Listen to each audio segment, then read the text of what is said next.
right. Hi, everyone.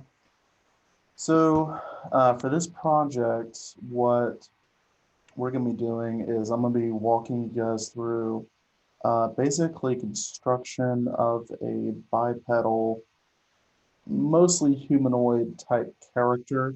I say mostly humanoid as this is not going to be a human, but kind of an alien type character that I've had in my mind for a really long time. But we're going to be going over some construction techniques and talking about different approaches and how you can excuse me, how you can find or figure out different ways to kind of construct your own character. Now, with these different approaches, I'm just going to go over kind of the broad spectrum of them, kind of a few different parts about how you actually put them together. But I'm going to leave it up to you on which avenue you end up deciding to take. As in my opinion, there's really no right way to create a model just in ZBrush as long as the final product itself is uh, is basically of a high quality and hits a few notes that we need to make sure we keep when we're making a model or character model that's going to be used for character animation.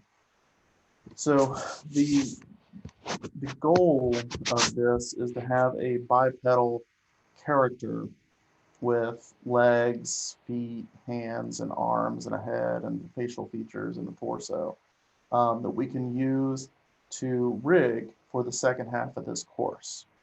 So normally I would be, if this was a non-summer course, we might be going through and doing multiple characters and things like that, kind of like going through a little more slowly.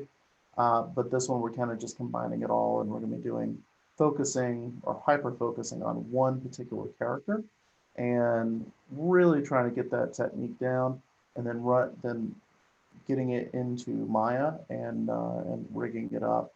And so by the end of the class, you'll end up having a character that you conceptualized, you modeled, you retopologized, you rigged, skinned, and weight painted.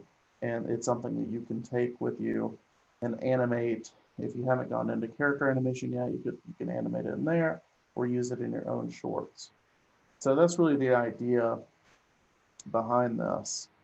Um, so a couple of the approaches we'll be taking is going to be mannequin creation through dynameshing, which we see a little bit in, we saw a little bit of dynameshing in the first project, but this one is more of taking very simple primitives and kind of dynameshing them together to where we end up getting something that kind of resembles, what we're trying to go for. I think it was kind of like using clay and just slapping clay together to get it to kind of take the form and then sculpting from there.